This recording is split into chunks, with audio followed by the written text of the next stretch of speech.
Hi everyone. Welcome to this series of question and answers for homeschooling without stress.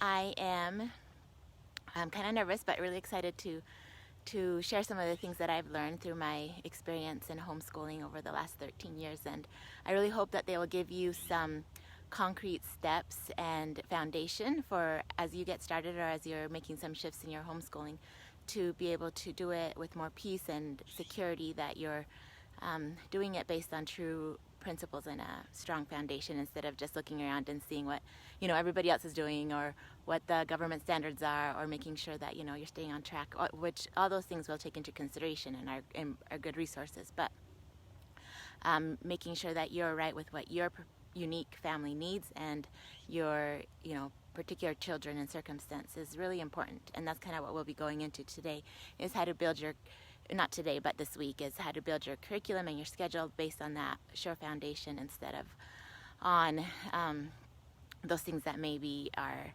calling your attention or worries that you have. So my name is Karen. My name is Karen Bates, and I'll be talking a little more about me in a minute and my story, but I want to share with you, some of my reasons for homeschooling. They're going to be a little bit different than yours.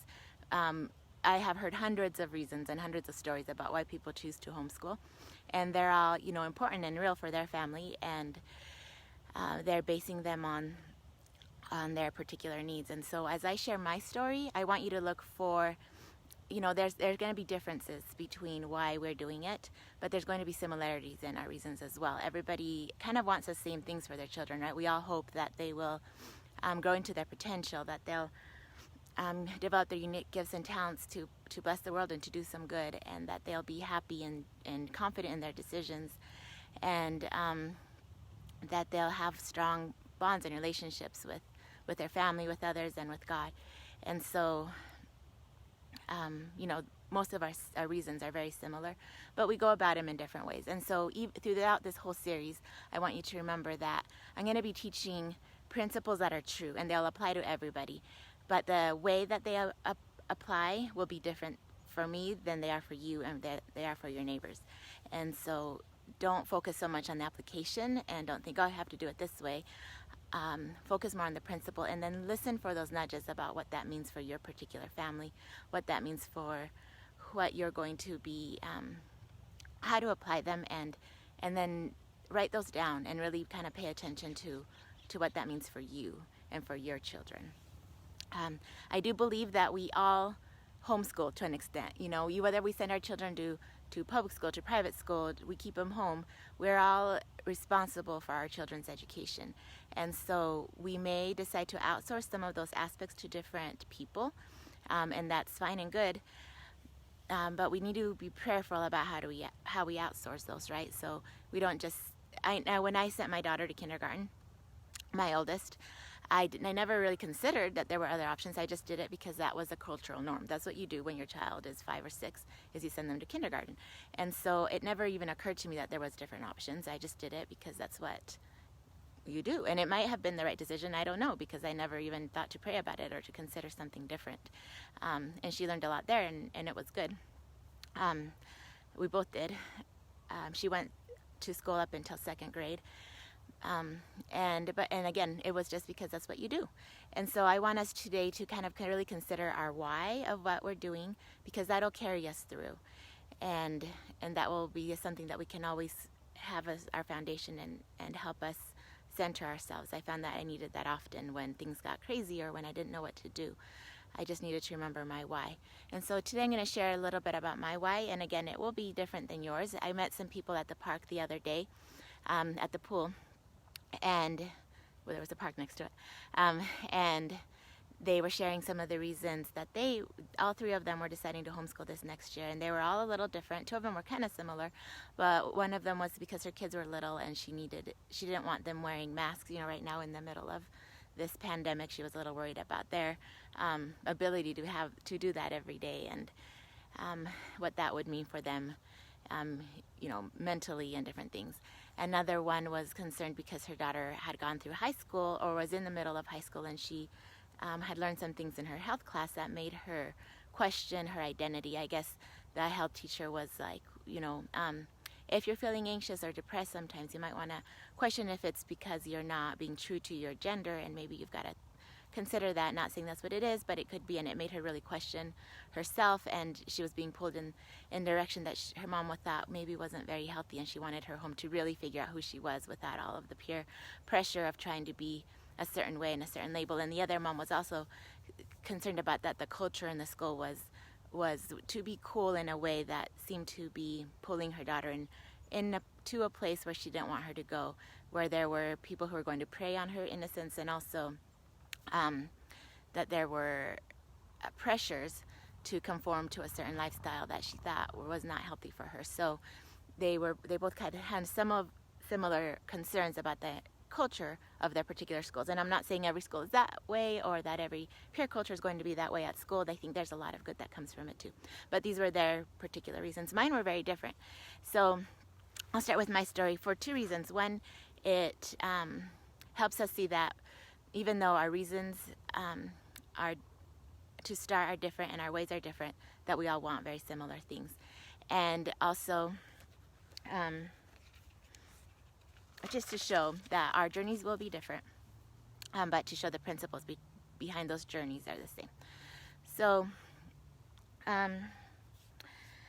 I also will be, if you have questions as I go, feel free to type them in. Sometimes I may not notice them right away because I'll be into what I'm saying, and I tend to get derailed if I look at the questions right away. So I'll pause in the middle and I'll look at your questions or your thoughts as I go. And so, just don't be concerned. Don't think I'm ignoring you. I'll just be holding on to those questions for later when I have a moment to think about them. Okay, so like I said, my daughter started going to school. She went to school, kindergarten, and first grade and second grade. When she was, I remember the day I realized that something needed to change. I had just put her to bed and she was sleeping, and I was watching her sleep. And this was we were living in Texas. She was in second grade. And I remember just feeling like, wow, I really haven't seen her much today. And our routine was very similar every day. She would come home from school, and she was an introvert, so she was pretty exhausted from her constant social interaction every day. And so I'd ask her how her day went, and she'd give me a hug, and she'd tell me a little about it, maybe one or two things, and then she'd usually say, she'd usually go to her room to play with her toys, and she kind of wanted to be alone for a while. She wasn't really in the mood to talk. She needed to kind of decompress and things. And so after a little bit, I'd call her down to dinner, and we'd talk, and then we'd do homework, and then I'd take her to bed because she had to be up early the next day for school. And so our routine was very much the same, and I realized I miss those days where we would talk and we would go to the park, or we would spend time together and not be worried about the next day at school or the homework, or and she used her imagination a lot more, and she had just been looking tired and kind of resigned. And I just thought, part of the reason I was thinking along those lines as well was that the previous year I had been running with a friend, and we lived in Baltimore at the time. We would go running in the morning, and she had decided to homeschool her child for first grade because him and his teacher were not getting along. And she thought it would be better for him to just have first grade at home. She ended up homeschooling him through all of his years, but at the time she was only going to do it for a year. And as we would run, she would tell me about some of the things they were learning about, some of the books she was reading, and some of the activities they were doing together. And I kind of thought, wow, that'd be really cool to do with my daughter as well. And so I started trying to incorporate some of those things. I would read classics to her in the evenings, not hard classics, but like The Secret Garden or different things like that I hadn't considered doing before. I would just read her like Dr. Seuss or the regular bedtime books. But she's hearing her talk about what it was doing for her son inspired me to try some of the same things. And I realized that I just didn't have enough time to do all of those things that she was doing. And so some of those thoughts had been going through my head for about a year, thinking about, that lifestyle versus what we were doing. And so as I was putting her to bed this day, some of those thoughts came back to me and some of the things I wanted to do with her. And my son at the time was going to kindergarten, and he went half day. And I just thought that was a perfect amount of time. He was able to go to school and come home, and we'd have, time together.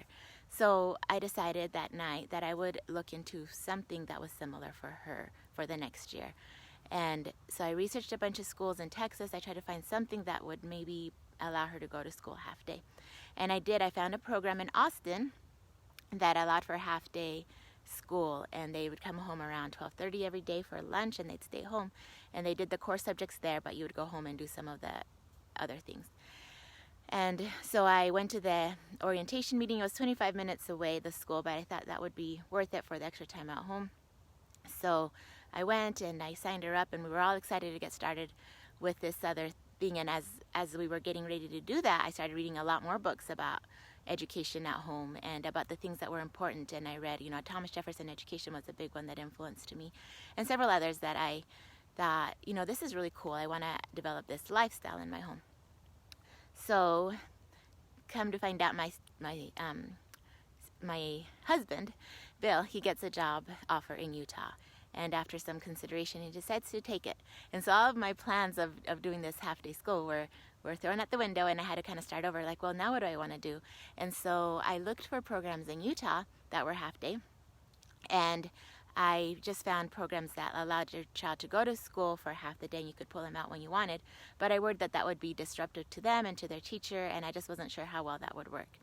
So by that point, I had read a lot of books about education at home, and I was ready to maybe think more about doing it more full-time. And I brought it up to my husband, and he, of course, was worried about the very same things I was worried about. What about socialization? Are they going to be weird? I knew a family, this is what he said, I knew a family growing up that homeschooled, and they were weird. I don't want that for our children. And I had some of those same concerns initially, right? Like, are they going to get everything they need from me? Like, I don't remember math or much history. Am I going to be able to teach them the things they need? And what about, are they going to be able to be prepared for college, for their ACT? So I had all of these worries, and he had similar worries. At this point, I had read enough books that I wasn't as concerned about a lot of those things. And so I shared with him some of the things I had read, and he hadn't read them, of course, so he was like still not sure. So I finally said, well, here's the stack of books that have helped me kind of come to this conclusion and makes me want to at least try. And so will you read them, and then we can kind of discuss it together, from this same foundation. And he saw the stack of books, and he was like, well, maybe, it looks like you've read a lot and done a lot of research on this, so why don't we try it for a year? Well, I'll trust you on this, and then we'll see how it goes. And so that was our beginning. And he has since listened to a lot of podcasts and seen a lot of things that have got him excited about what we do as well. But at the time, of course, he was working, and he was really busy, and he wasn't quite prepared to do as much research as I had done. So we decided to jump in that year and try it. And so that summer, I read more books. I got my curriculum ready. I had like this awesome language arts curriculum that combined like spelling and grammar and everything else. I had this neat math curriculum that I was excited about. I had, art things we were going to do, and this whole science thing we were going to do. And I had this schedule printed out about each subject that we were going to cover each day, and also our housework schedule and how we were going to divide up the chores, and everything was very nice and scheduled out, and I was so excited and ready for our first day. They had their pencil boxes, their art supplies, everything was set. And the first day came, and as you can probably imagine, it wasn't at all like I had pictured. So we get going with the schedule I had, and of course the kids take a lot longer to transition from activity to activity than I had given them time for, and breakfast took longer, and cleaning the house wasn't happening, and so I was like, okay, we're just going to start our day, we'll clean after. And so we started our homeschool day, and the language art lesson went pretty well. They were doing what I asked them. They were excited about this whole new experience, and so it was good. And then I moved on to science, and I had all of these cutouts of different animals, and I had all of the scientific families that they were to be classified into, and they were supposed to put them into the right families and all these different things. And at that point, they were getting a little bored. And they like the cutouts, and they're kind of playing with them. And I was like, well, here's how you can tell which classification they go under. And they started kind of poking each other, getting bored. And I was starting to get frustrated because they weren't listening to me. And then they started wrestling on the floor. And I was like, we don't wrestle during school. Come on, you wouldn't treat your school teacher this way. Come on, now pay attention. We're gonna figure this out. And they tried, but they were really bored at that point, and just kept teasing and not necessarily paying attention. And I was just getting more and more flustered, and it was 3 o'clock, and we hadn't done half the things I had planned to do that day, and it was time to clean up. So I just said, okay, we're going to clean up. We're going to try again tomorrow. And I sent them off to do their jobs, and I, at this point, was sweeping the kitchen, and I was in tears. I was like, what did I do wrong?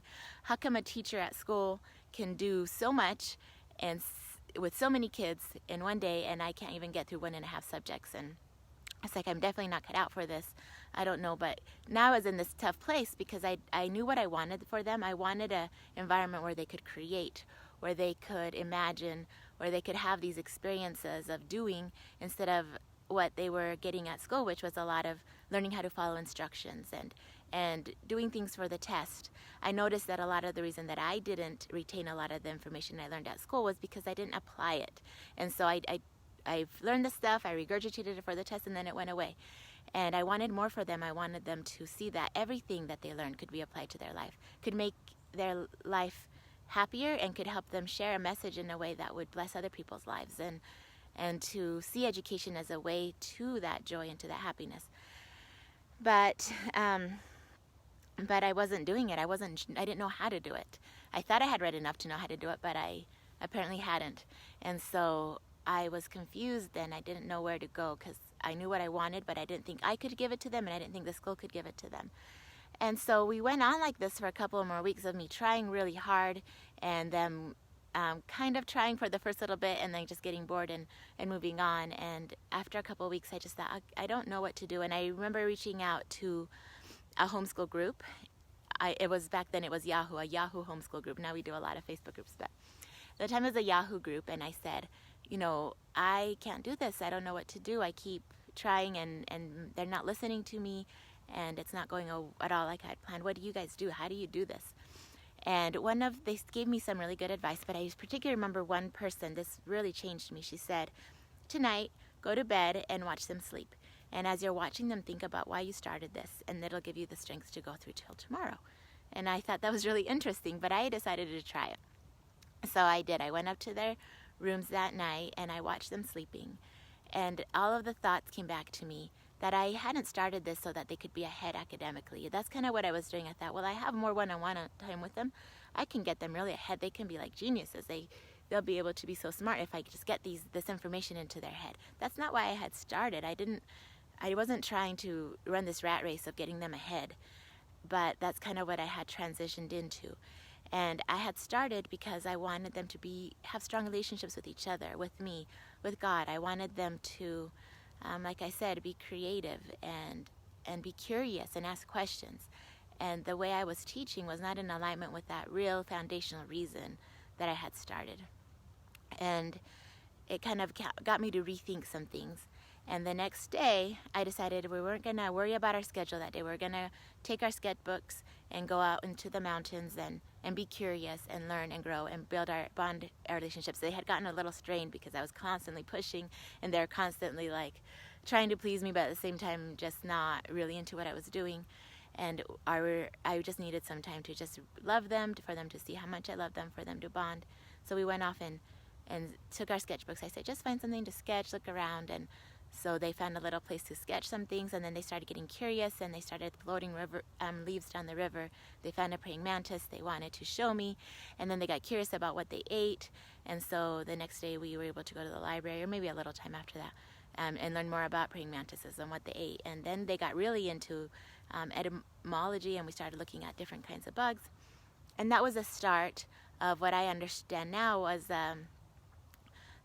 education based on being curious and looking for truth instead of being told what you needed to know. And that's the principle I wanted to share and talk about today. Each day this week, we're going to talk about a different principle, and we're going to go into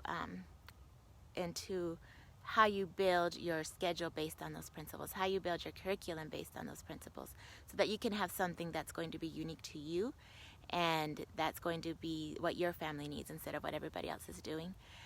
And also, I'm going to give you like a little writing assignment or a little worksheet. If you signed up for the emails, to get the emails, I'll send you a little worksheet. You don't have to print out the worksheet. You can just write down your own thoughts from it, but it'll have a little writing assignment for you to do so that you can start building your year and your plan based on these true principles. And so today's principle is that children are organic. And I know that sounds silly, obviously they are. But our educational system that most of us are used to treats them as receptacles of knowledge. So, here's their little minds, and we're shoveling information into it so that they can regurgitate it, and they can then pass a test so that they can then get into college, and then they can have good jobs, right? So this is kind of like the continuum we follow and the outcome that we want. And we think if we can just give them enough information, we treat them like this little receptacle of knowledge, then they can have this outcome that we're hoping that they will have. And it's a very inorganic way of learning. We're treating them like an object to be taken through this process and to come out a certain way on the other end. And of course, that's what I was doing when I started with my scientific classification system, and I wanted them to be able to have this information so that they could regurgitate it and be ahead. And I didn't realize that that was a very inorganic way to teach. And so what I mean by teaching in an organic way is that, and let me look at my notes for a second because I want to make sure I don't miss anything here.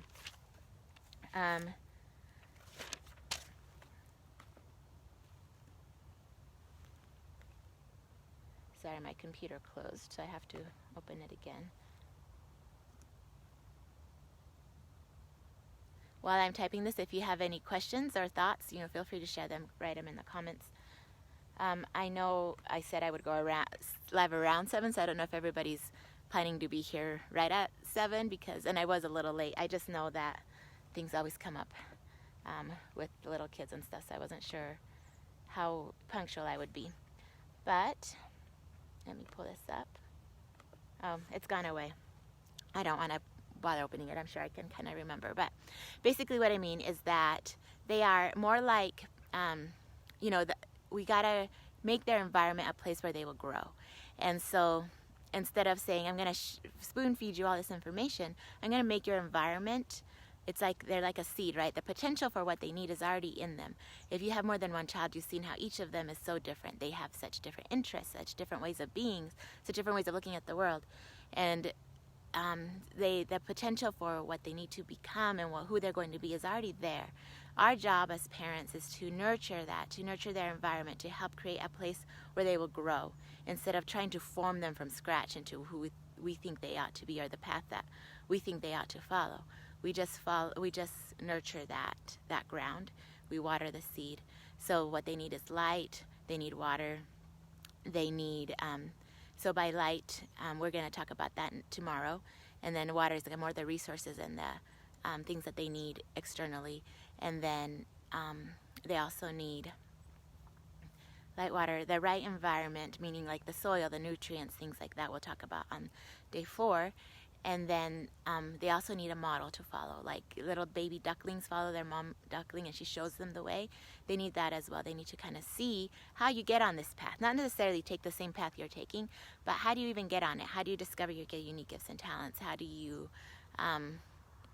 bless the world with those unique gifts and talents? What is the way to be able to go down that path? Know your particular way of being and know how you can bless the world with it. And so those are kind of the things that your children need. That's the way we educate organically. Instead of tell me what they need to know, and I'll make sure that they know it. I'll spoon feed that information into them, and then we'll be good. That's kind of how we tend to do it. And it is nice to have some guidelines about important things to know, right? That's what when you're going to go to the public school and saying, what do they need to know in first grade? Those are guidelines for good things for them to know. And you can get those in all sorts of ways. There's books, there's the websites on the schools. They'll kind of show you some good things. But you can teach all of those things in an organic way by asking questions. That's what I'm going to try to do through this series, is ask you questions so that you can start digging deep and seeing, what is it that I really feel about this?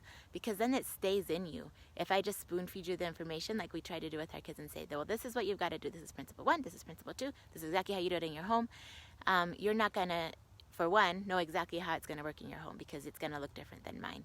And 2, you're not going to retain it because it didn't mean anything to you. It was just information and it's going to be easily forgotten. But when you discover it yourself, same with your kids, when you ask them the right questions and they start discovering things for themselves, it stays in them. It's a lot more tangible than hearing it and going in one ear and out the other as soon as you pass the test or whatever. And so That's what I mean. I'm sorry if it sounds a little confusing right now. As we go through the week, it'll become much more concrete, and you'll see what I'm talking about by teaching this organic way. But I want you to ponder on that a little bit this week, or today. I'm going to send you an email. Please sign up for the email so that you'll get all of this. It'll have this video so that you can come back to it when you need, and it'll have the guidebook. I should be finished with it today, so I'll send that with it.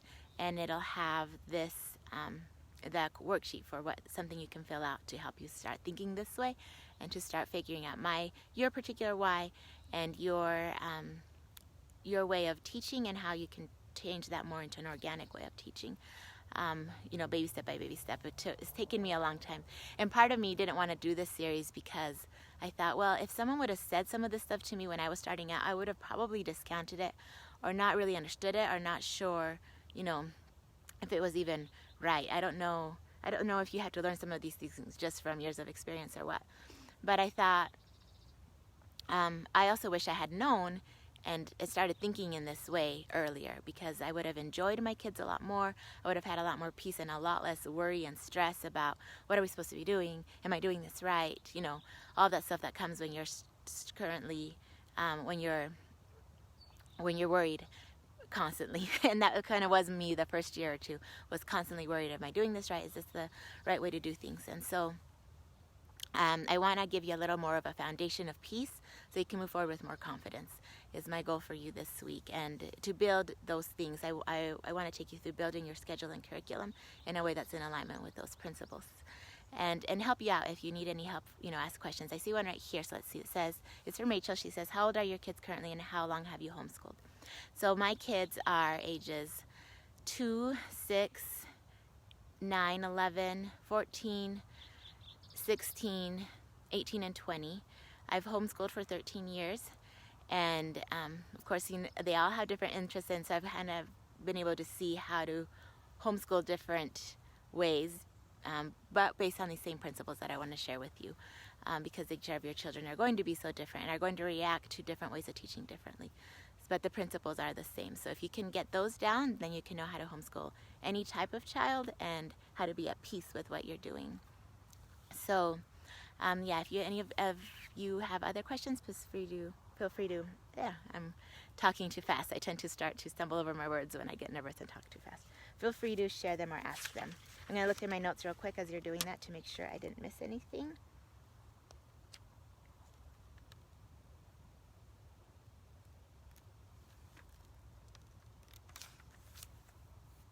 I don't think so. Again, my computer closed with my other notes that I had. I had half of them in my notebook and half of them in my computer, and so I hope I didn't miss anything. If I did, good thing this is a 5-day series. I can come back and share something I missed from this particular principle. But thank you for being here. Thank you for listening.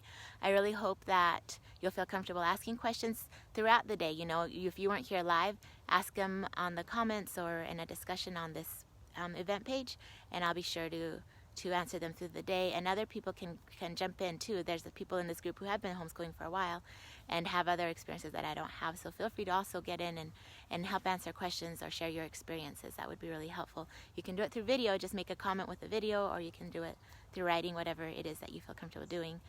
Okay, let's see. Rachel says, I have a first grader through 11th, and I'm nervous about how to do that right for everyone. Yeah, that is always tricky. Homeschooling multiple ages is something we're going to get to in more in detail on day 4, because you have all these different ages and you're not focused on a particular grade, and that can be challenging if you think you've got to do it the regular way that I just talked about, right? This person needs to know this, and this person needs to know this, and so you're constantly going from person to person trying to figure things out. There is a more organic family way that you can do this and still meet each of their needs, and so we'll get into that a little bit more this week too. So thank you all who were here, and thank you all who will listen to this later. I hope it was helpful. Again, ask questions that if you have them, and we will cover them through the week, and as well as today, I'll kind of keep checking back in and seeing what your thoughts are. So I'm excited to get to know you better this week, to get to hear your particular circumstances and the questions you have. I appreciate, Rachel, you asking questions and sharing a little about you. Feel free to share that with us as well. There is everybody else, There is a group that I have so that if you want to move to, get to know each other and move together later on after this event is over, then please join that Facebook group. I'll put it in the comments, and as well as the emails that you'll get. So I'll list, or I'll put the link to the emails so that you can get your worksheets and everything else in the guidebook through email on the comments as well, so everybody knows where to go.